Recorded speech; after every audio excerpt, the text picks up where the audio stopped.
Radhe Radhe friends, welcome back to life with Kavita. तो guys, आज है माघ मास का 13वां दिन और आज द्वादशी तिथि भी है।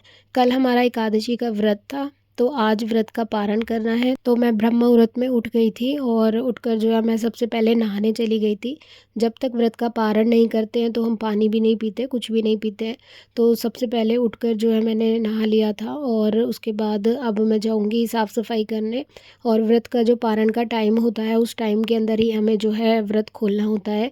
और जो भी हमारे घर पे जो है एक बाबा आते हैं तो मम्मी उनको सीधा निकाल कर दे देती है। व्रत खोलने से पहले हमें जो है किसी ब्राह्मण को जिमाना होता है, खाना खिलाना होता है। और अगर जैसे घर पे खाना खाने नहीं आ सकते ब्राह्मण तो हमें एक जने के हिसाब से जो है खाने का जो सूखा सामान है वो दे देना होता है। तो मम्मी ऐसे ही करती है हर बार। हम जो भी खिचड़ी बनाते हैं तो हम खिचड़ी का सामान सारा जो भी मसाले वगैरह और खिचड़ी जो भी सीधा होता है सब जो है दे देते हैं। और एक बाबा हैं वो हमारे घर पे जो है हर द्वादशी तिथि को आ जाते हैं। और आज से जो है हर्षु के स्कूल भी खुल गए हैं तो आज से उसे स्कूल जाना है। तो 7 बजे मैं उसे उठाती हूँ। आधा घंटा चाहिए उसको तैयार करने में, वो अपने से तैयार नहीं हो पाता है, अभी छोटा है। तो यहाँ पे मैंने जो है सारे बर्तन वगैरह इकट्ठे कर लिए थे और मैं जा रही हूँ पहले बर्तन वॉश करने। और इतनी ज़्यादा ठंड हो रही है ना, झाड़ू पोछा तो लगा लेती हूँ लेकिन जब बर्तन धोती हूँ ना तो मेरी उंगलियाँ एकदम सुन्न हो जाती हैं, सारा मतलब ब्लड एकदम जम सा जाता है, चींटियाँ चलने लगती हैं हाथों में, सुन्न हो जाती हैं। सुबह सुबह मतलब होता है, सुबह ठंडा पानी ज़्यादा होता है, दिन में तो आजकल धूप निकलने लगी है। तो जब धूप निकल जाती है तो टंकी में पानी गर्म आ जाता है, बट सुबह का जो पानी होता है ना वो एकदम चिल्ड होता है, एकदम बर्फ़ जैसा। तो यहाँ पे मैं आ गई थी सारे बर्तन धोकर और अभी ये बर्तन सूखेंगे। इतने में जो है झाड़ू और पोछा कर लेती हूँ। और मम्मी भी उठ गई है टाइम से ही, वो भी व्रत जो है पारण करेंगी तो वहाँ पे मम्मी इतने जो है क्लीनिंग करके और खिचड़ी जो है बना लेंगी नहाकर। फिर जो है इतने ही वो बाबा भी आ जाते हैं, 7 साढ़े 7 बजे के बीच में वो आ जाते हैं। और आज जो है मकर संक्रांति भी मना रहे हैं कुछ लोग, तो फिर आज जो है हम चावल का दान जो है कर सकते हैं।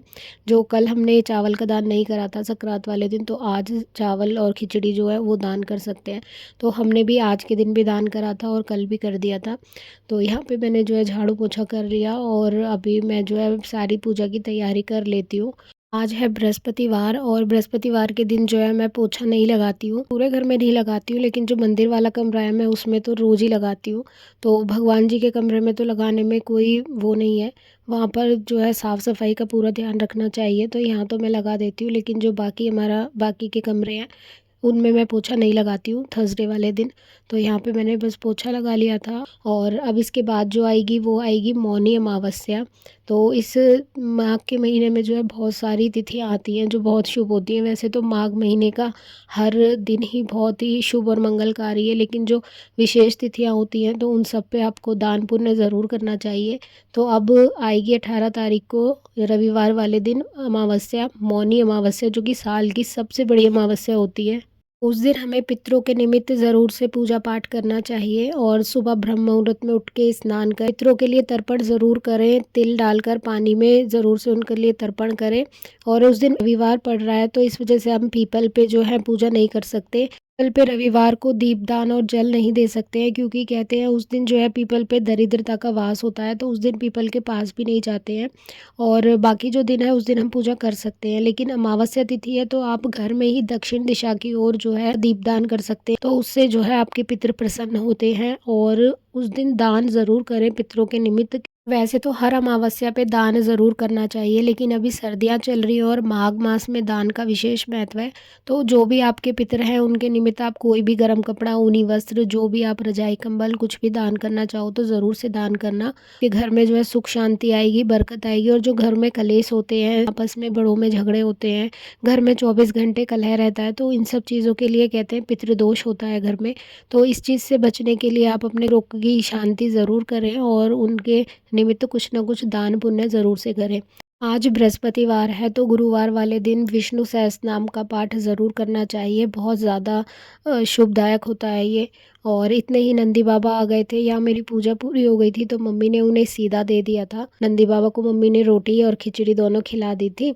फिर लाला को भोग लगाया हमने खिचड़ी का, दूध का, और फिर हर्षु भी उठ गया था। लेकिन उसने उठते ही ना मतलब जाने का बिल्कुल भी उसका मन नहीं था और रोने लगा, मम्मी मैं नहीं जाऊँगा। तो बहुत दिन छुट्टी होने के बाद जब जाते हैं ना बच्चे तो फिर ऐसे ही मन दुखी होता है, उनका जाने का मन नहीं करता है, आलकस आ जाता है। लेकिन आज फिर उसे नहीं भेजा हमने, बहुत ज़्यादा मतलब दुखी हो रहा था, मैं नहीं जाऊँगा, उसका मन नहीं था। तो फिर मम्मी ने कहा ठीक है चल कल से भेज देंगे, तो उसने कहा ठीक है मैं कल से चला जाऊँगा। तो फिर उसकी बात मान ली आज, फिर मम्मी ने कहा चल कोई बात नहीं, 1 दिन और सही। तो ठंड तो हो ही रही है पर ठीक है चलो कल से चला जाएगा। तो हम भी जो है अपने एक व्रत खोल के फिर आ गए थे दाना डालने। और हर्षु को तो दाना डालने में इतना अच्छा लगता है, आज वो बैठ बैठ के ना थोड़ा थोड़ा दाना डाल रहा था उछाल उछाल के। तो कह रहा था मतलब वो देखता है कि कौन आ रहा है कौन खा रहा है, तो वो कबूतरों को बहुत ध्यान से देखता है। तो बस फिर हम आ गए थे थोड़ी देर पार्क में, यहाँ पे धूप अच्छी निकली हुई थी। तो थोड़ी देर हम लोग यहीं पे बैठ गए थे, यहाँ बैठ के हमने किन्नू खाए, घर में मतलब धूप नहीं लगती हमारे, ठंड है नीचे। तो फिर हमने वहाँ पे किन्नू खाए और आधे टाइम ना अमरूद लेते आए थे हम, अमरूद बहुत अच्छे आ रहे थे। और फिर मैंने आके जो है पपीता कट करा, और ये पपीता जो है 4 दिन से रखा हुआ था घर पे। तो मतलब पपीता खा के ना एकदम से ठंड लगने लगती है, इसमें वाटर कंटेंट ज़्यादा होता है। लेकिन अब ये ख़राब ही हो जाता तो मैंने इसे काट लिया। और हम लोग धूप में से आए थे ना तो मतलब ऐसे लग रहा था बस कुछ पानी मिल जाए ठंडा ठंडा। तो ये खाया और उसके बाद फिर हमने खाना बनाया था, तो आज हमने आलू और मटर की सब्ज़ी बनाई थी, रोटी। और हर्षु जो है शेज़वान के बिना नहीं खाता, तो उसको मतलब चटनी चाहिए कुछ स्पाइसी।